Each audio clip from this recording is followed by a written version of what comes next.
Venezuela's opposition has called for street protests after President Nicolas Maduro's government won a majority of governorships in a surprise result from Sunday's regional elections. The Democratic Unity's election campaign chief Gerardo Blide demanded a complete audit of the 23 governor races and called on its candidates to lead street activities on Monday in protest over the results the party said it would not recognize.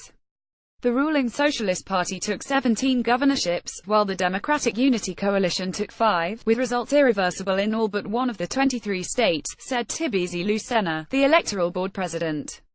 Chavismo is alive, in the street, and triumphant, a beaming Maduro said in a speech to the nation, referring to the ruling movement's name for former President Hugo Chavez. Minutes earlier, opposition leaders had said the pro-government election board was about to announce dubious results. "We have serious suspicions and doubts," said Blide, after opposition leaders had said they were sure of a gigantic victory based on their observers at vote centers. The opposition took 5 governorships, including the rest of Andean states of Merida and Táchira, plus the oil-producing western region of Zulia. The government won back populous Miranda state, which includes part of Caracas, for an up-and-coming star of the Socialist Party, Hector Rodriguez. And Chavez's younger brother, Argenis Chavez, held the rural state of Barinas, where the family comes from. The ruling Socialist Party had previously controlled 20 of 23 state governorships. But opinion polls had shown the opposition coalition set to upend that, given voter anger at hunger and shortages stemming from an economic meltdown.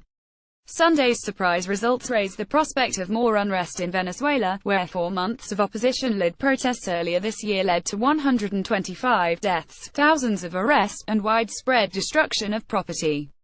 During the gubernatorial campaign, the government made liberal use of state resources in its candidates' campaigns, evoked popular former leader Chavez at every rally, and appealed to Venezuelans' exhaustion with political turmoil to vote against candidates of violence.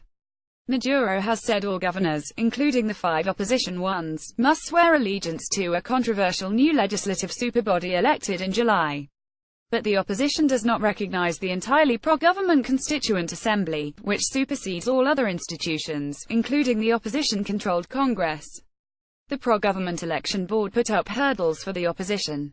Those included the relocation of 273 voting centers on security grounds, mostly away from pro-opposition areas, and a refusal to update the ballot to remove names of opposition politicians who lost in primaries, potentially confusing voters.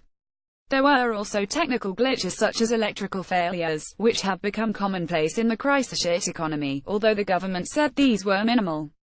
Numerous opposition leaders and activists, including former presidential hopefuls Henrique Capriles and Leopoldo López, have been barred from office or detained on accusations of coup plotting, corruption and other charges. "I used to have enough food in my house to feed my children tomorrow, but now no longer. Hunger motivates us to vote," said Zulia Costa, voting early in southern Puerto Ordaz City. The government cast Sunday's votes, from remote Amazon and Andean communities to heavily populated Caribbean coastal areas, as evidence Venezuela is no dictatorship, contrary to increased global criticism this year. Officials also presented the election as a vote against U.S. President Donald Trump, who has imposed some sanctions on Venezuela, particularly targeting Maduro's top officials for alleged rights abuses and corruption.